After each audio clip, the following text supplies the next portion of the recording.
사카. 자, 빌드업 상황을 좀 볼까요? 일단 밑에서 세바요스가 자카랑 같이 빌드업에 좀 영향을 줄 수 있는지가 중요한데, 페페 이제 어머니 생신 그 타이밍도 지나갔습니다. 이 돌파가, 그러니까 솔로 플레이를 통해서 균열을 만들어낼 수 있는 스타일의 선수들이 있으면 이거 부담스럽죠. 저 맥시망이 지금까지 경기는 간단합니다. 아스날이 못하고 있다. 페페는 차라리 저렇게 데드볼 있을 때 킥이 나아. 쟤는 움직이는 공은 못 차나봐. 자, 전반전 저 또 못했습니다. 번리전 경기력이 나빴죠. 그리고 두바이에 댕겨왔습니다. 낙타만 쳐 타고 왔나요? 아니면 뭐 거기 가서 뭘 한 거죠? 제가 그런 얘기를 했습니다. 아스날도 마치 리버풀 마냥 쉬고 나면 못하는 경향이 좀 있다. 그러나 사실은 안 쉬어도 잘하지 못합니다. 저는 솔직히 말해서 오늘 경기는 제가 아르테타는 이번 시즌 끝날 때까지 막 욕할 생각은 없어요. 초짜 감독인데다가 시즌 중도에 부임을 했고 스쿼드의 어떤 여러가지 방향성이 안 맞는 부분이 있을 테니까. 근데 지난 번리전부터 오늘 경기까지 선발 라인업이 좀 의아합니다. 일단 토레이라를 왜 빼는, 물론 선발 라인업을 구상하는 감독이 트레이닝 때 컨디션을 볼 거기 때문에 우리가 그걸 알지 못해서 함부로 얘기하는 건 애매합니다만, 오늘 세바요스 중원은 애매해요. 그러니까 이 선수의 장점도 살리지 못하고 외질이랑 동선은 얼추 애매하게 겹치고 수비할 때 어떤 좋은 모습도 없고, 토레이라를 왜 빼는지 모르겠고요. 이런 식으로 할 거면 오바메양을 톱에 세워야죠. 오바메양은 원래 측면보다 톱에서 잘하는 선수입니다. 속도가 빠르다고 다 윙어가 되는 건 아니니까. 저는 이럴 거면 차라리 전방에 오바메양을 세우고 마르티넬리를 측면으로 돌리든지. 전체적으로 왜 선발 라인업을 이런 식으로 꾸렸는지 나름의 이유가 있겠습니다만, 이번 경기를 놓고 봤을 때, 왜냐면 지난 번리전에도 귀두가 나왔단 말이야. 조금 이해가 가지 않습니다. 오늘 전반전에 눈에 띄었던 선수는 외질 혼자였고요. 페페는 공이 움직이면 축구를 못해요. 공이 가만히 있는 세트피스나 데드볼 상황에서만 공을 잘해요. 그러면 공이 멈춰져 있을 때 치는 골프를 해야죠. 그리고 웬 놈의 롱패스가 이렇게 많아? 이것도 좀 이해가 가지 않고, 지금 전체적으로 오늘 경기는 굉장히 좀 불쾌한 경기입니다. 이게 뭐지? 두바이 가서 뭐라고 왔죠? 오늘 경기 선발 라인업을 구상한 거랑 지난 경기 때 어떤 그 번리전에서도 그렇고 조금은 이해가 가지 않는 부분이 있습니다. 물론 아르테타가 오고 난 다음에 지금 에메리 재평가, 이거는 마치 슈틸리케를 재평가하자는 거랑 비슷한 거고요.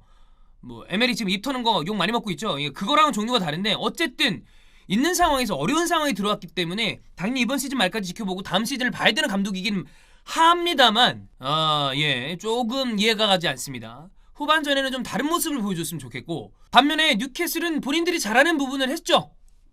특히나 인테르에서는 그닥 좋지 않은 느낌이었던 라자로가, 제가 라자로는 PL 템포에 맞나요라고 그랬더니 많은 분들이 그게 상대가 아스날이라서 그런 건 아닐까요? 라고 이야기했는데, 제가 단 한마디에 반박도 할 수가 없었습니다. 왜냐하면 일정 부분 맞을 수도 있기 때문에. 네. 그리고 막시맹, 알미론, 본인들이 솔로 플레이가 가능한, 그리고 균열을 낼 수 있는 정도의 드리블링을 가지고 있는 선수들로 하여금 굉장히 좋은 공격을 만들어냈다. 그러니까 본인들이 잘하는 거 하면 되거든요. 번니도 지들 잘하는 거 있잖아요. 측면 크로스, 헤더, 거기에 털리기 시작했고, 규행도지가 지난 번리전에 좀 좋지 않았었기 때문에 압박에서도 좋은 모습이 아니었고, 그래서 뉴캐슬도 압박을, 이게 중원을 좀 세게 가져갈 걸 생각을 해서 압박을 좀 풀어나올 수 있는 세바요스를 선택을 한 건지 뭔지 모르겠지만, 미드필더에서 압박을 풀어내고 그 다음에 주변 역할을 해줄 건 오히려 토레이라가 나쁘지 않은 선수죠. 토레이라 컨디션이 안 좋은가? 하여튼 좀 이해가 가지 않습니다. 전반전은 좀 전체적으로 이해가 안 갑니다. 후반전에 바뀌길 바라겠습니다. 까비. 골! 뻥구렁뻥 가봉! 야, 솔직히 나 방금 크로스 올리는데, 저 크로스 빙신한데라는 얘기 할까 말까 고민했다가, 가봉! 페페! 예! 야, 임마!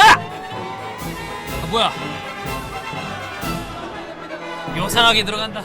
그래, 놀러 갔다 오더니만 분위기는 좋아 보이네. 축구 좀 못하면 어떠냐? 파이낸셜 페어 플레이는 지켰잖아.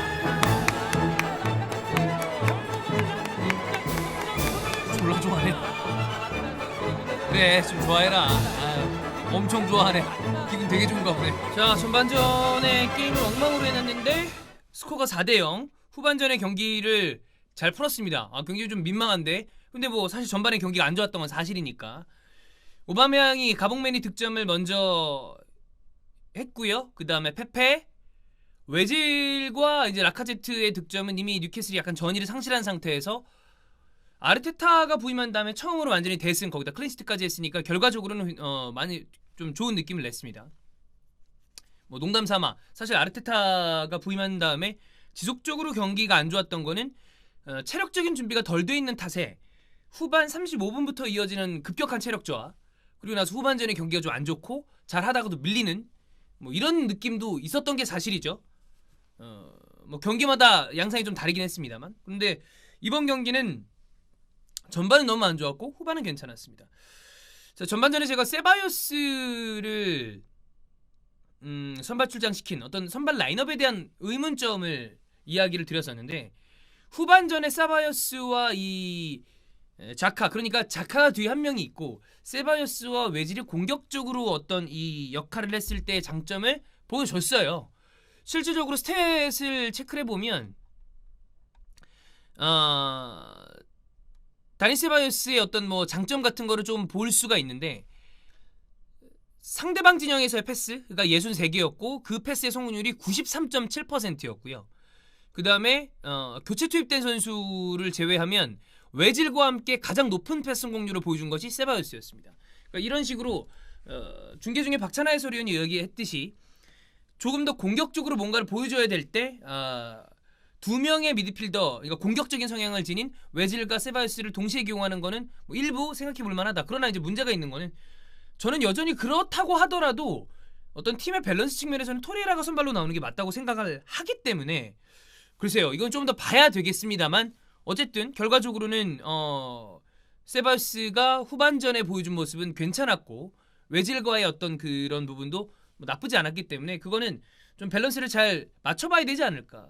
뭐 이를테면 그런 경우에 사실 좀 전환을 하고 전체적인 빌드업의 가장 큰 중추적인 역할을 해야 되는 선수 중에 한 명인 자카를 빼는 게 불안할 수도 있겠습니다만, 차라리 토레이라 하나를 넣고 뭐 좌우 메잘라로 세바요스와 외질을 기용을 한다거나, 그럼 이제 세바요스가 조금 더 8번 역할을 잘 해줘야 되겠죠.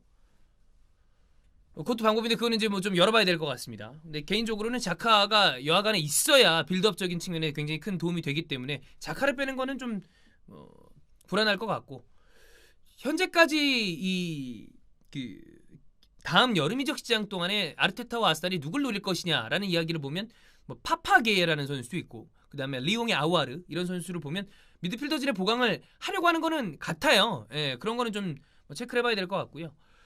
자, 이 니콜라스 페페 오늘 뭐 스탯상으로 흠잡을 데가 없죠. 한 골 2개의 도움. 그 다음에 페페의 어떤 또 다른 장점이라고 한다면 수비 가담을 많이 해줬다는 거.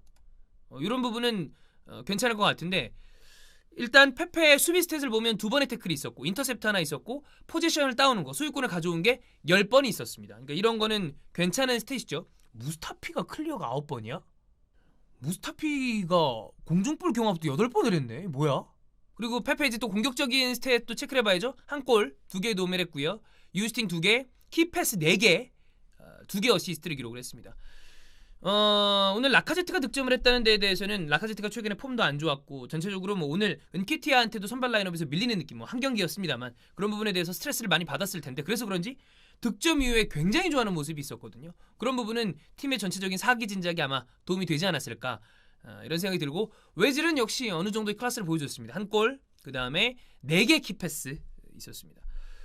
자, 이렇게 되면 테이블을 놓고 봤을 때 아스날은 10위를 유지했고, 맨유가 첼시와의 경기가 아직 치러지지 않았기 때문에 9위예요. 승점 1점 차. 이거를 어떤 식으로 결과를 가져갈지 봐야 되겠지만, 지금 레스터 시티까지, 그러니까 3위까지는 승점이 50점인데 그 이후부터 첼시, 토트넘, 셰필드, 울버햄튼, 에버튼, 맨유, 아스날, 번리까지는 승점 차가 굉장히 적습니다.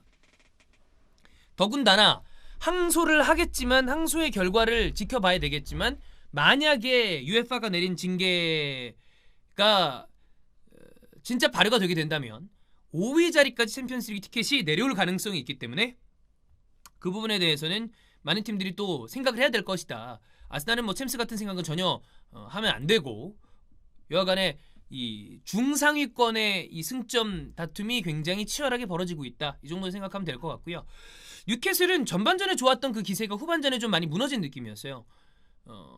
막시맹이나 아니면 알미론, 그 다음에 발렌티노 라자로, 이런 측면 자원들이 활발했던 것이 전반의 모습이었는데 후반전에는 영 그런 모습이 안 나왔고 결과적으로는 좀 후루룩 무너지는 모습이 있었습니다. 4대0까지 과연 나올 만한 경기였냐라고 본다면 그것까지는 아니었지만 어쨌든 아스날이 후반전에 잘한 거는 나쁘지 않았으니까 그렇습니다.